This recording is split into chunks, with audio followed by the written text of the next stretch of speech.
Hello बच्चों, मैं Sameer sir आप सभी बच्चों का स्वागत करता हूं आराध्या क्लासेस की यूट्यूब चैनल के अंदर।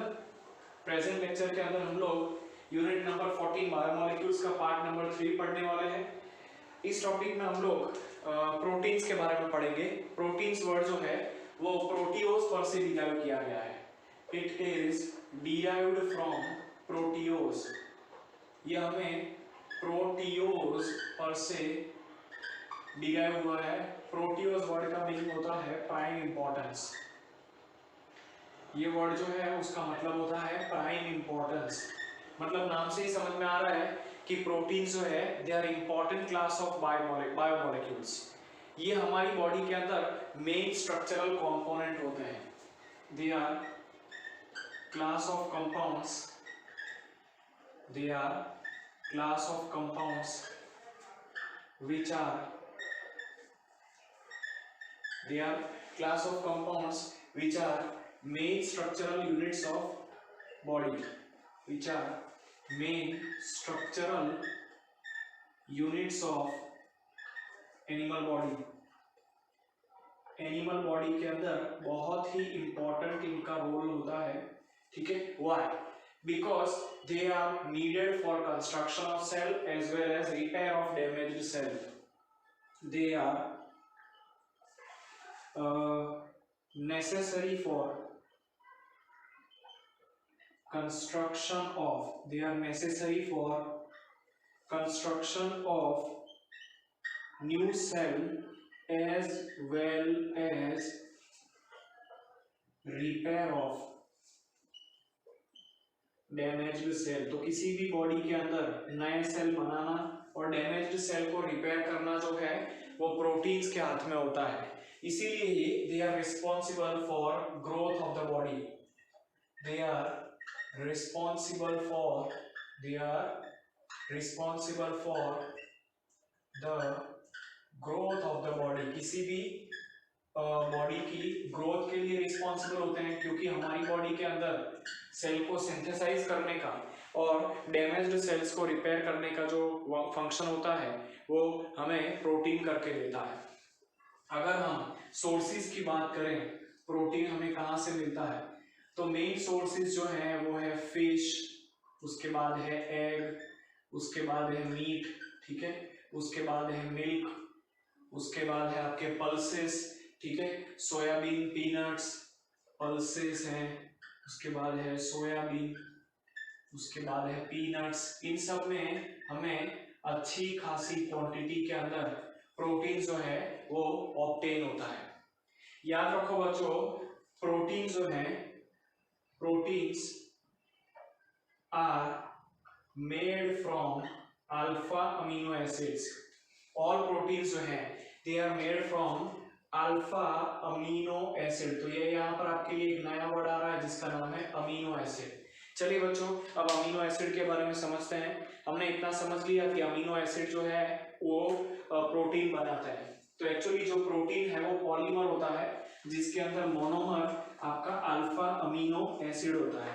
तो चलो बच्चों समझ लेते हैं कि अमीनो एसिड क्या होता है। ठीक है, नाम से ही थोड़ा बहुत आइडिया आ रहा होगा कि इस कंपाउंड के अंदर अमीनो ग्रुप और एसिडिक ग्रुप दोनों ही एक साथ प्रेजेंट होंगे। ठीक है, तो amino acid contains NH2 as well as COOH functional groups attached to one carbon atom। चलिए समझते हैं amino acids.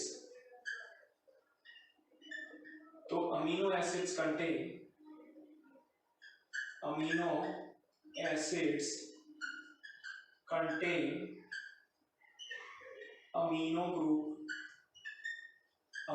Group NH2 and acid group या carboxylic acid group COOH attached with one carbon atom,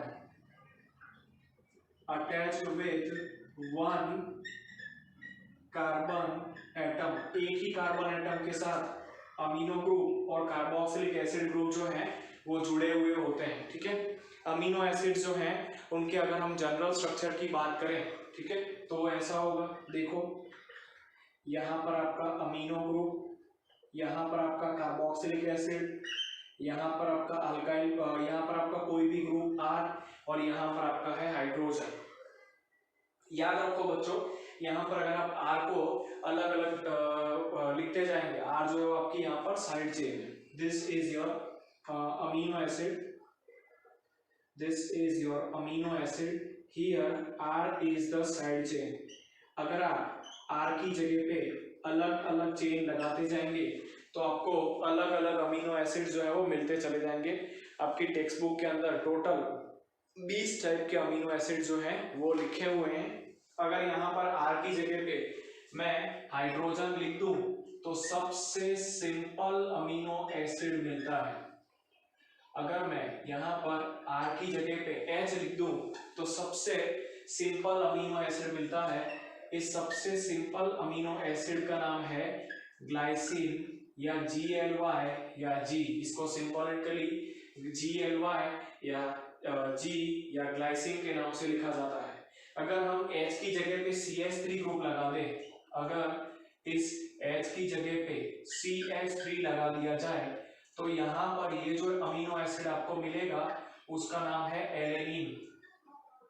इस amino acid को ALA या A या alanine पूरा इस तरीके से लिखा जाता है। ऐसे टेक्स्ट बुक में आपको 20 अमीनो एसिड्स दिए हुए हैं जिसके बारे में आपको एक बार स्ट्रक्चर वाइज देख लेना है कि एमसीक्यू में आपको कोई भी पूछे कि कौन सा अमीनो एसिड कौन सा है तो आपको एटलीस्ट पता होना चाहिए कि इस अमीनो एसिड का ये करेक्ट स्ट्रक्चर है। आपको याद रखने की जरूरत नहीं, लेकिन कंसेप्चुअली आपको क्लियर होना चाहिए, ठीक है। यहाँ पर अगर आप अमीनो एसिड्स के बारे में ज्यादा बात करें तो all amino acids are optically active, all amino acids are optically active except one।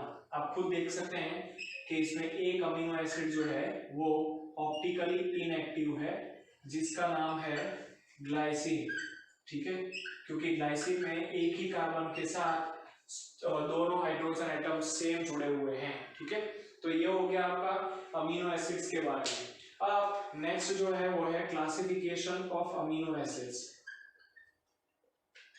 Classification of amino acids कि भैया अमीनो एसिड जो है उसका क्लासिफिकेशन कैसे किया जाता है। तो अमीनो एसिड को हम लोग 3 क्लासेस में पुट करते हैं। The first is acidic, the second is basic and the third is neutral। now the question comes कि कैसे हम लोग डिसाइड करेंगे कि अमीनो एसिड एसिडिक है, बेसिक है कि न्यूट्रल है। अगर आप बेसिक न्यूट्रल की बात करें तो यहाँ पर number of carboxylic acid group is equal to number of amino group. अगर जितने अमीनो ग्रुप हैं उतने के उतने ही कार्बोक्सिलिक एसिड ग्रुप हैं तो वो अमीनो एसिड आपका न्यूट्रल अमीनो एसिड के नाम से जाना जाता है। अगर आपका नंबर ऑफ अमीनो ग्रुप ज्यादा है compare to number of carboxylic acid group तो ऐसे अमीनो एसिड को आप बेसिक अमीनो एसिड के नाम से जानते हैं, ठीक है। अच्छा, अगर एसिडिक की बात करें तो यहाँ पर आपका number of carboxylic acid group ज्यादा है compare to number of amino groups तो ऐसे अमीनो एसिड को हम लोग एसिडिक अमीनो एसिड के नाम से जानते हैं, ठीक है। तो बहुत ही सिंपल है, अगर कार्बोक्सिलिक एसिड ज्यादा है अमीनो से तो उसको हम लोग एसिडिक बोलेंगे, अमीनो ग्रुप ज्यादा है तो बेसिक बोलेंगे, और अगर दोनों सेम है तो न्यूट्रल अमीनो एसिड बोला जाएगा। ये फर्स्ट क्लासिफिकेशन है। Second classification is essential and non essential amino acids. जो सेकेंड क्लासिफिकेशन है वो है essential and non essential amino acids.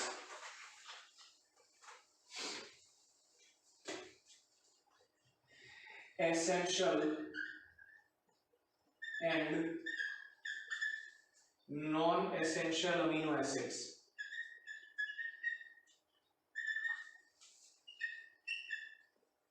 देखो बच्चों, एसेंशियल का मतलब आप जानते ही हो, जरूरी। तो एसेंशियल अमीनो एसिड्स ऐसे अमीनो एसिड्स हैं जो हमारी बॉडी में जनरेट नहीं होते हैं, ठीक है। Essential amino acids, essential amino acids, they are not generated by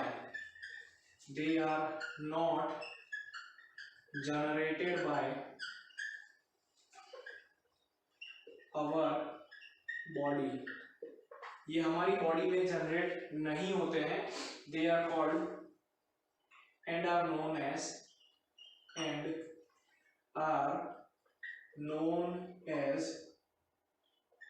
essential amino acids, और उनको हम essential amino acids के नाम से जानते हैं। तो फिर नॉन एसेंशियल आपको क्लियर हो जाएगा। नॉन एसेंशियल जो है they are generated in our body, non essential amino acids are generated in our body, they are generated in our body and known as non essential amino acids. ठीक है, total हमने बात कर ली कि यहाँ पर 20 अमीनो एसिड्स हैं, जिसके अंदर से 10 out of 20 are non essential. तो बड़ी सीधी सी बात है कि बाकी के 10 भी एसेंशियल ही हो जाएंगे। ठीक है, तो 20 में से 10 जो अमीनो एसिड्स हैं वो नॉन एसेंशियल अमीनो एसिड्स हैं। जो नॉन एसेंशियल अमीनो एसिड्स हैं वो हमें डाइट में से ऑब्टेन करने की कोई जरूरत नहीं होती है, बट जो एसेंशियल अमीनो एसिड्स हैं, ठीक है, एसेंशियल अमीनो एसिड्स जो हमारी बॉडी में जनरेट नहीं होते हैं वो हमारे डाइट में होने चाहिए। ठीक है, this has to be supplied through diet, this has to be supplied through diet to avoid the deficiency, to avoid the deficiency। Deficiency को अवॉइड करने के लिए डाइट में हमें इनको इंक्लूड करना पड़ता है। ठीक है, चलिए अब हम अमीनो एसिड्स की प्रॉपर्टीज के बारे में समझ लेते हैं कि अमीनो एसिड्स के पास क्या प्रॉपर्टीज होती है।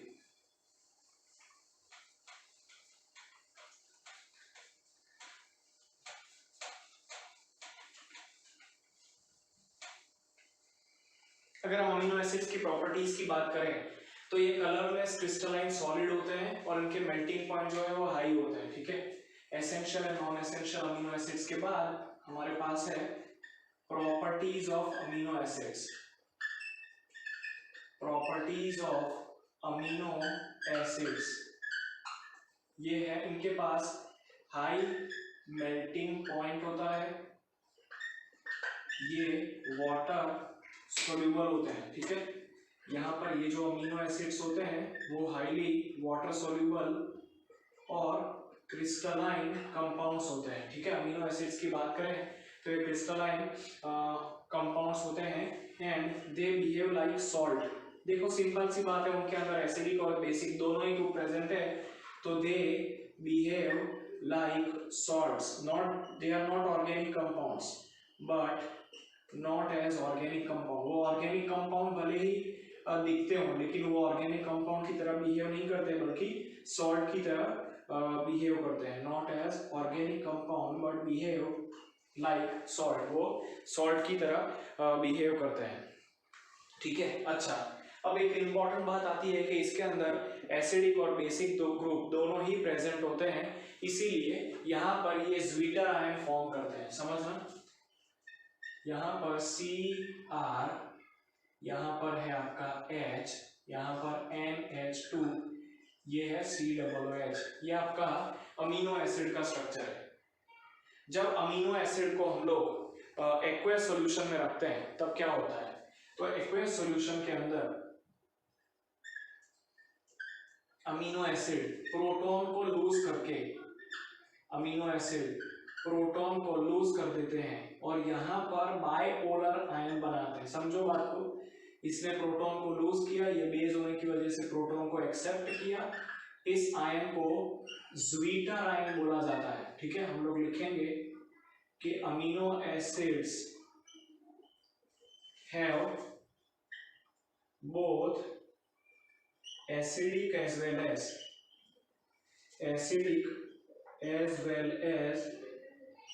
basic groups in acidic as well as basic groups होते हैं। कहने का मतलब कि वो स्वीटर आयन की तरह बिहेव करते हैं। क्यों? क्योंकि एक्वस सॉल्यूशन में जब ये H+ को लूज करते हैं तब ये NH2 ग्रुप इस H+ को एक्सेप्ट करके बाइपोलर आयन बना लेता है, जिसको हम लोग स्वीटर आयन बोलते हैं। अब ये स्वीटर आयन जो है वो बहुत ही अजीब है। देखो क्यों? क्योंकि इसका प्रॉपर्टी एकदम एम्फोटेरिक है। अगर ये एसिडिक मीडियम में होगा तो क्या करेगा समझना। अगर इसको हम एसिडिक मीडियम के अंदर डालते हैं जिसकी pH 7 से कम है, तो ये क्या करता है? तो ये यहाँ पर H+ को एक्सेप्ट करता है। यहाँ पर जो कार्बोक्सिलिक एसिड है वो इस तरीके से आपका प्रोटॉन को एक्सेप्ट कर लेता है। प्रोटॉन को एक्सेप्ट कर लेता है मतलब वो खुद बिहेव लाइक अ बेस। यहाँ पर ये बेस की तरह बिहेव करते हैं। और यहाँ पर अगर इसकी बात करें तो ये अगर OH- पे प्रेजेंट है जिसकी pH 7 से ज्यादा है, तो ये यहाँ से H+ को लूज कर लेता है। तो जो अगर H+ को लूज करता है उसको हम एसिडिक बोलते हैं। तो ये खुद जो है वो एसिड की तरह बिहेव करते हैं। ठीक है, ये खुद एसिड की तरह बिहेव करते हैं। तो कहने का मतलब कि जो अमीनो एसिड्स हैं वो एक्वस सॉल्यूशन में स्वीटर आयन बनाते हैं। ये स्वीटर आयन जो है वो एसिडिक मीडियम में बेस की तरह और बेसिक मीडियम में एसिड की तरह बिहेव करता है। अब जो दूसरी चीज समझनी है वो ये है कि बहुत सारे अमीनो एसिड्स एक दूसरे के साथ जुड़ करके प्रोटीन्स बनाते हैं। बहुत सारे अमीनो एसिड्स एक दूसरे के साथ जब जुड़ जाते हैं तब वो प्रोटीन बनाते हैं, और उनके बीच में जो ज्वाइनिंग होता है वो पेप्टाइड बॉन्ड की मदद से होता है। ठीक है, उनके बीच में जो बच्चों ज्वाइनिंग होता है वो पेप्टाइड बॉन्ड की मदद से होता है। तो हम लोग देख लेते हैं कि पेप्टाइड बॉन्ड कैसे बनता है। चलिए अब समझते हैं कि पेप्टाइड बॉन्ड कैसे बनता है। इसको पेप्टाइड लिंकेज भी बोला जाता है। पेप्टाइड बॉन्ड और पेप्टाइड लिंकेज, पेप्टाइड बॉन्ड और पेप्टाइड लिंकेज जब दो या तो दो से ज्यादा अमीनो एसिड्स, अब ये अमीनो एसिड सेम भी हो सकते हैं डिफरेंट भी हो सकते हैं, एक दूसरे के साथ कंबाइन होते हैं तब वो H2 मॉलिक्यूल को रिलीज करके एक नई तरीके की अमाइड लिंकेज बनाते हैं जिसको पेप्टाइड लिंकेज बोला जाता है। चलिए पहले पेप्टाइड लिंकेज समझ लेते हैं। तो यहां पर मैं एक अमीनो एसिड ले रहा हूं, ठीक है, ये COOH, यहां पर आपका MH2, यहां पर H, यहां पर मैं एक दूसरा अमीनो एसिड ले रहा हूं NH2। अब इस अमीनो एसिड को थोड़ा सा अलग दिखाता हूं मैं, यहाँ पर NH, यहाँ पर H, यहाँ पर C, यहाँ पर R, यहाँ पर COOH और यहाँ पर है H। तो ये OH और ये H एक दूसरे के साथ कंबाइन होके कंडेंस होते हैं और H2 मॉलिक्यूल को लूज करके एक नए टाइप का लिंकेज बनाते हैं। देखो बच्चों, ये जो लिंकेज है वो अमाइड लिंकेज है। आप लोगों ने पॉलीमर चैप्टर को, इस पॉलीमर चैप्टर के अंदर इसको पढ़ा होगा कि ये जो लिंकेज है वो आपकी अमाइड लिंकेज है। तो ये जो अमाइड लिंकेज बनी, ठीक है, इसको ही हम लोग पेप्टाइड के नाम से जानते हैं। ये जो अमाइड लिंकेज बनी उसको हम लोग किस नाम से जानते हैं बच्चों? पेप्टाइड। इसको पेप्टाइड बॉन्ड या पेप्टाइड लिंकेज भी बोलते हैं।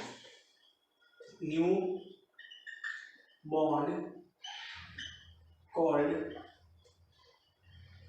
पेप्टाइड बॉन्ड और पेप्टाइड लिंकेज। इसको पेप्टाइड बॉन्ड या पेप्टाइड लिंकेज की तरह जाना जाता है। तो पेप्टाइड लिंकेज कैसे बना? जब टू और different amino acids, when two और डिफरेंट अमीनो एसिड्स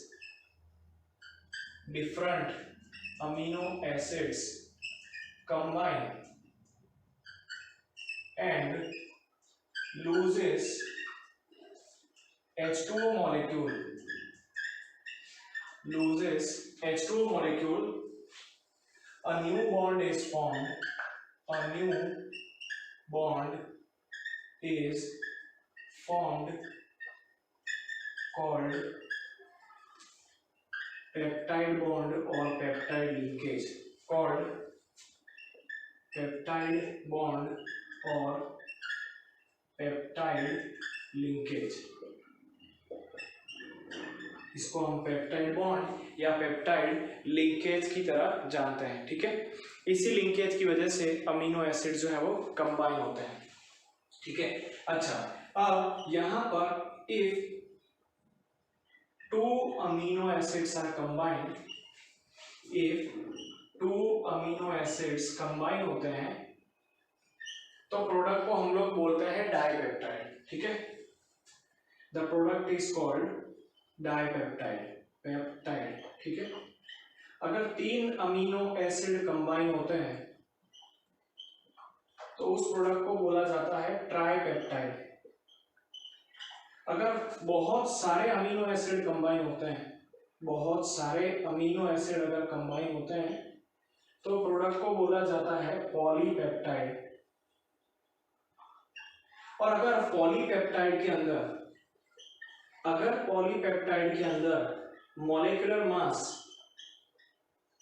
10,000 यूनिट से बढ़ जाए तो उस पॉलीपेप्टाइड को हम लोग प्रोटीन्स बोलते हैं।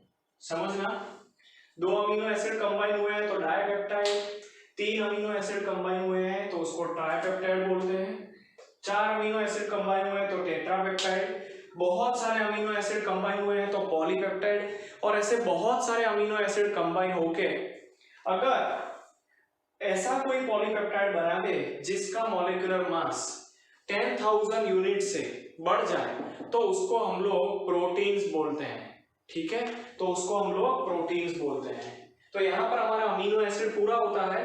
अब हमें प्रोटीन्स के बारे में समझना है, ठीक है।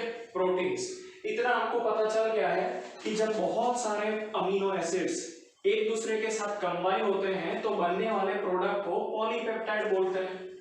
अगर पॉलीपेप्टाइड का मॉलिक्यूलर मास 10,000 यू से बढ़ जाए, अगर पॉलीपेप्टाइड का मॉलिक्यूलर मास 10,000 यू से बढ़ जाए तो उस पॉलीपेप्टाइड को हम लोग प्रोटीन्स के नाम से जानते हैं। तो अब हम पॉलीपेप्टाइड्स और प्रोटीन्स समझते हैं। पॉलीपेप्टाइड्स एंड प्रोटीन्स, कि ये पॉलीपेप्टाइड्स और प्रोटीन्स होते क्या है। तो बच्चों समझो, व्हेन मेनी, जब बहुत सारे अमीनो एसिड कंबाइन होते हैं, combine to form polypeptide, when many amino acids combine to form polypeptide, and if this polypeptide have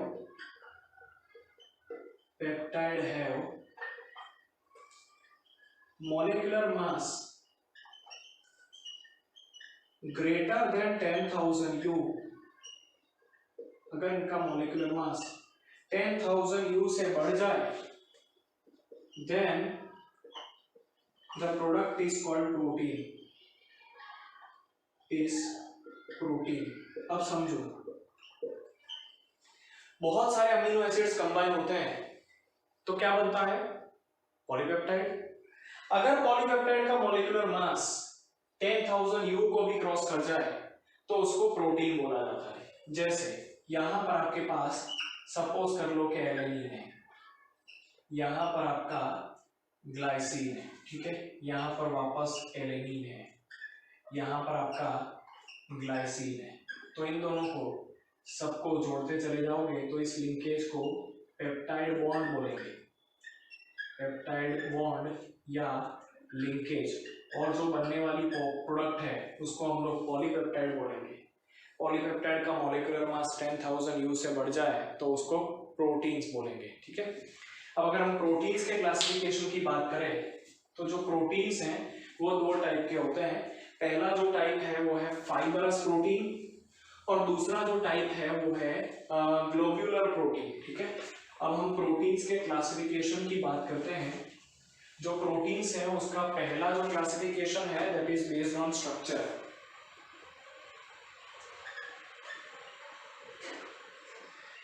classification of proteins, classification of proteins. तो फर्स्ट क्लासिफिकेशन जो है बेस्ड ऑन स्ट्रक्चर। ठीक है, based on structure हम proteins को दो part में divide कर सकते हैं बेस्ड ऑन स्ट्रक्चर। तो पहला जो है वो है फाइबरस और दूसरा है ग्लोब्यूलर। फाइबरस और ग्लोब्यूलर प्रोटीन, फाइबरस प्रोटीन और ग्लोब्यूलर प्रोटीन्स। ठीक है, जिसके अंदर पॉलीपेप्टाइड चेन एक दूसरे के साथ साइड बाय साइड जुड़ी हुई हो। Here polypeptide chains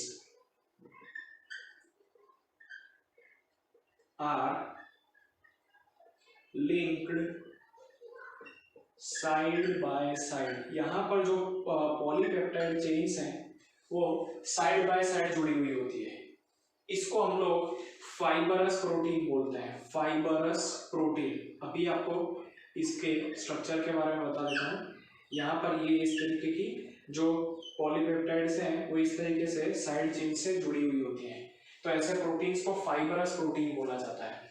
globular protein में क्या होता है, तो यहाँ पर जो पॉलीपेप्टाइड चेन्स हैं वो कॉइल होती है स्फीयरिकल शेप में। Here polypeptide chains, here polypeptide chains are coiled in circular और spherical shape।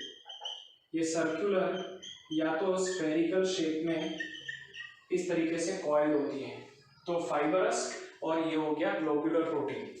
अगर आपको फाइबरस प्रोटीन समझना है तो आपका जो हेयर है वो फाइबरस प्रोटीन है, फाइबरस।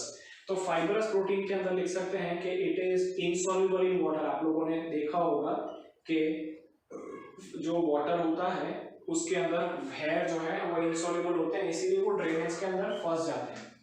और इधर लिखना चाहूँ तो it is soluble in water. इसका एग्जाम्पल आपका एग एल्ब्यूमिन हो सकता है। ठीक है, फाइबरस का एग्जाम्पल जो है वो एग एल्ब्यूमिन हो सकता है। अगर हम दूसरे एग्जांपल्स की बात करें फाइबरस के अंदर, यहाँ पर फाइबरस प्रोटीन्स के दूसरे एग्जांपल्स की बात करते हैं और यहाँ पर हम ग्लोब्यूलर प्रोटीन के एग्जांपल्स की बात करते हैं। तो फाइबरस का एक एग्जांपल तो केराटिन आएगा। केराटिन जो है वो आपके बालों के अंदर प्रेजेंट होता है। दूसरा जो है वो आपका मायोसिन आएगा। मायोसिन जो है वो मसल्स के अंदर प्रेजेंट होता है। और तीसरा जो है वो फाइब्रियोन आएगा जो सिल्क में प्रेजेंट होता है।